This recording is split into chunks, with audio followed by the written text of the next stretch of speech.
Hello and welcome to the Gaggle, where we challenge and, if necessary, destroy media narratives. I'm calling this episode of the Gaggle Vacant Gate, as in vacancy. Ever since the passing of Justice Ginsburg, we have seen an extra layer of insanity in American politics here. And to discuss this, we have Lionel, of course, he is a lawyer, and we have George also. One of the co-founders of the Gaggle. I'm going to start with you first, Lionel. What's the state of play right now? Because from what I understand, Trump is going to announce on Friday or on Saturday a woman to take the vacancy on the court. Those are the facts so far. Continue from there.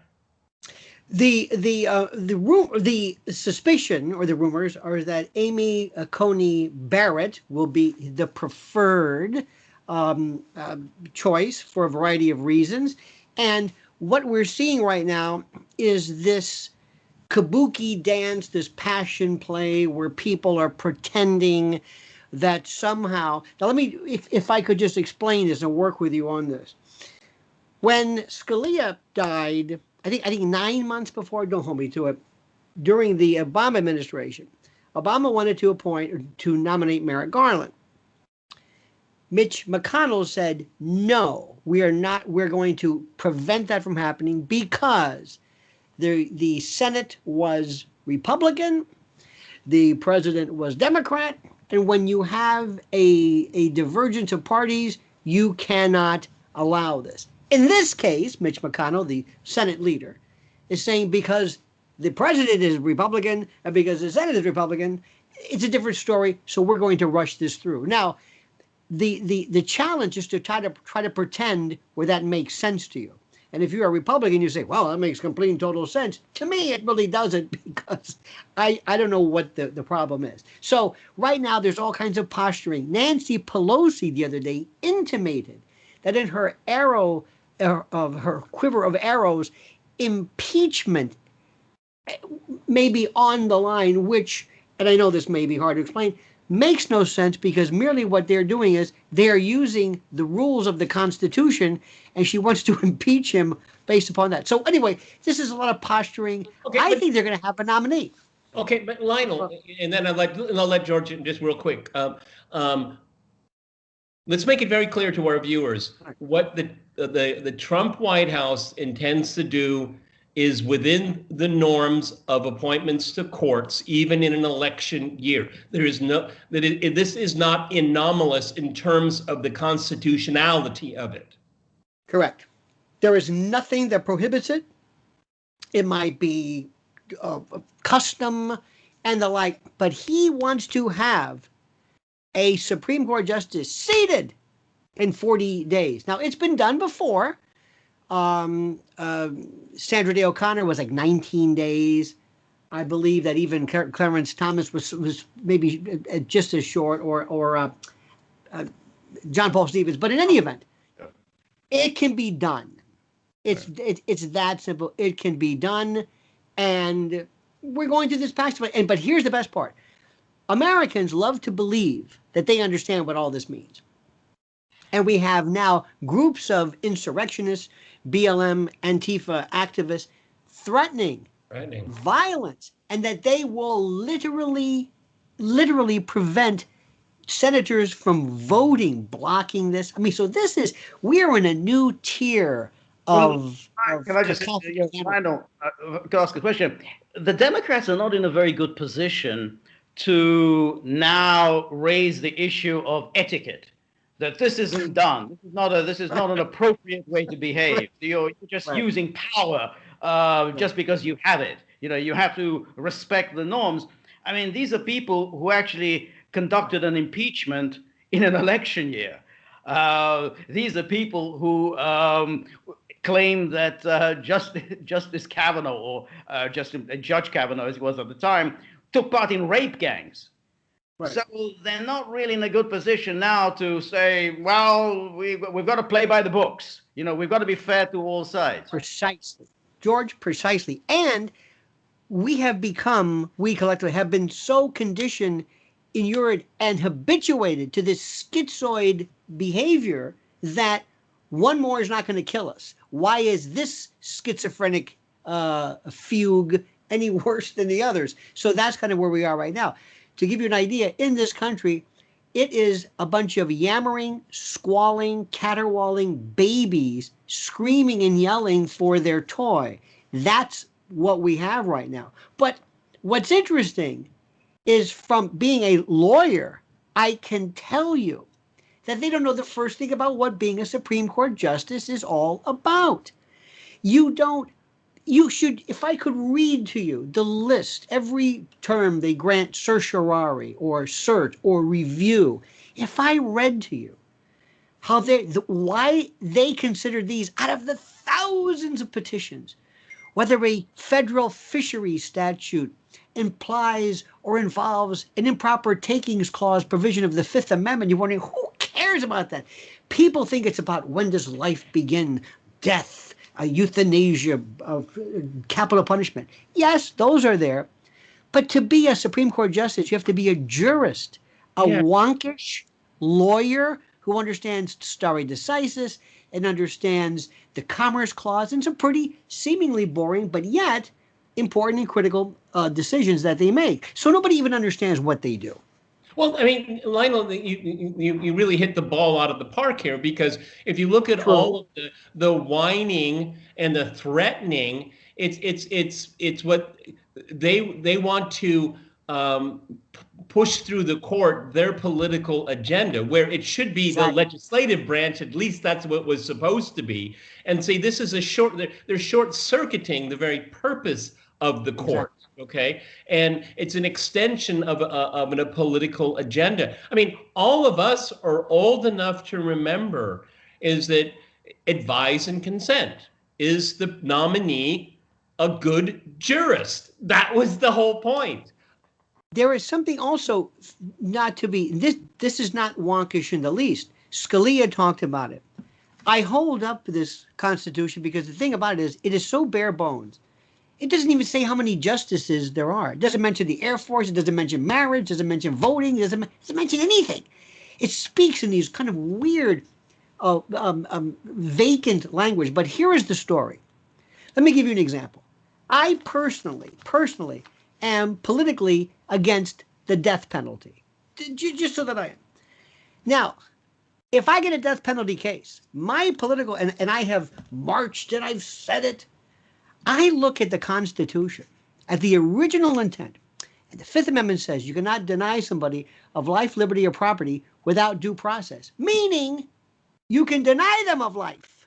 They clearly say you can kill people, just have notice, opportunity to be heard. Now, as an originalist, which is what Scalia said, they said they clearly anticipated the taking of a life. I have to rule within the text of this, not my own thinking. Now, what Ruth Bader Ginsburg and others believe, Breyer, is that, you see, gentlemen, as the world evolves, this protean, transmogrifying, shape-shifting, sometimes we believe that there are some due process considerations that are so fundamental in its substantive due process that basically we're going to say that you cannot take life ever, even though it was never contemplated by them. That's what we're talking about.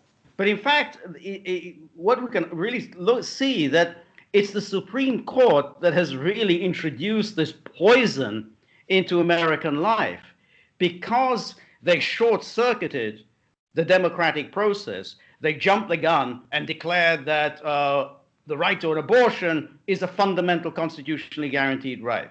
Then they said that gay marriage, that you marry anyone of your gender or whatever, is a fundamental constitutional right.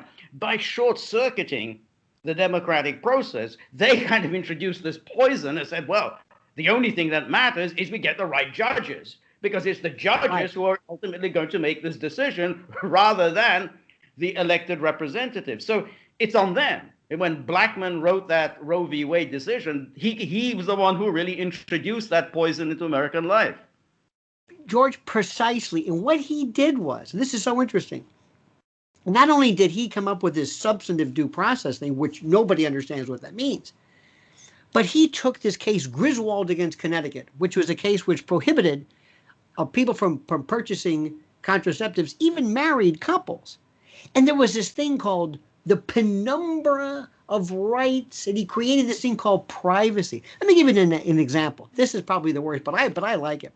Let's assume I'm at the U.S. Open or I'm at a tennis tournament, and I'm watching Rafael Nadal or whatever, and I'm realizing, when they came up with the configuration of tennis courts, they never thought that the level of play would get this great. I think the alleys should be much shorter. So I'm going to take the tennis rule book and I'm going to say what would normally be out, I'm going to call in, and vice versa, because the game has progressed to such a level that these old rules of the net being this high, I'm going to change it. Now, most people would say you can't do that. If you want to change it, change the rules, but just don't have Peter Lavelle, the judge, or George on this day using your own perspective, changing the rules. That's what we have right now. And let me also say this. When you think you understand judges, you mentioned Harry Blackmun, touche. Harry Blackmun was appointed by Richard Nixon. Nixon said, what the? Truman appointed Earl Warren, who was not even a judge, he was a governor of California. Eisenhower. Ike said, this is the worst damn mistake I've ever made in my life. Byron Whizzer White was appointed by Kennedy. Gorsuch recently, some sex thing, you never know. Roberts came up with the Affordable Care Act and viewed the mandate as a tax. When you put that robe on, you don't know what you're going to get.